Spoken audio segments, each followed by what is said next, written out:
Here on out in this section, we're going to look at some properties of definite integrals and how we can use them to compute slightly more complicated definite integrals than one we've been looking at so far. So first, we're going to talk about linearity of the definite integral. So what linearity means is that, so suppose we have integrable functions f and g. Linearity says that f plus g and f minus g are both going to be integrable. And in fact, the integral over from a to b of f plus g is the integral from a to b of f plus the integral from a to b of g. If we put in a minus sign, we also get a minus sign there, so that works. Also, if we take our function f, or g, and multiply it by any constant, we again get something that's integrable. So the integral of c times f of x, we can move the c outside of the integral sign to get c times the integral of f of x. I'm going to skip a proof of this. Let's just go ahead to look to see how we might apply this.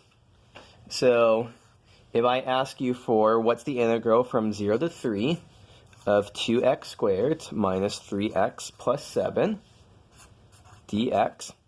So by our rules here, we can break this up as the integral of this minus the integral of this plus the integral of this. And the constants, 2 and 3, can be moved outside the integral. So it's 2 times the integral from 0 to 3 of x squared dx minus 3 times the integral from 0 to 3 of x dx. Plus, we can even move the 7 outside the integral. 7 times the integral from 0 to 3 of 1 dx.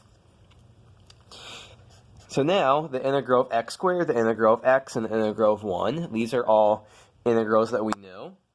We've talked about them so far. So the integral of x squared from 0 to 3 is 3 cubed divided by 3. The integral of x from 0 to 3 is 3 squared divided by 2. And the integral of 1 from 0 to 3 is just 3. So here is our answer, minus 33 over 2 after simplification. Another thing that we can think about is that we can do, what happens if we want to do integrals in reverse order? What happens if, instead of doing the integral from 1 to 5 of f of x dx, so this makes sense. This is the area under the curve from 1 to 5. But what happens if we want to write the integral in the reverse order? What happens if we want to write the integral from 5 to 1? And so as it turns out, there is a way that will, there's a decision we can make that will be very, very nice from a theoretical perspective. And so we are going to define that if a is less than b, and oops, I need to change, oh no, this is okay. So these bounds here, these bounds are in the wrong order. B is bigger than a. This is like the 5 and 1 case. We just have the negative of the integral in the other direction.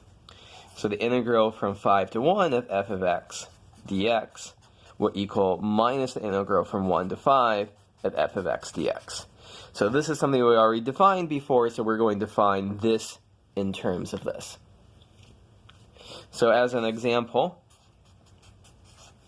if I say, what's the integral from 5 to 0 of x squared dx? We just go ahead, slap on a minus sign, interchange to get back to something that we are comfortable with. And so x squared becomes x, we're going to cube that, divide it by 3. So what are we cubing? 5 here. So minus 125 divided by 3. As a little consequence of this, I'll note here, as something to think about, the integral from a to a of any function here is going to equal 0. So if you just have the integral from, let's say, 1 to 1 of x to the 7th minus x to the 6th plus 2x cubed minus 7, who cares what's on the inside? That integral is 0. So that is a smattering of properties for our definite integrals. We'll see a few more in the next video.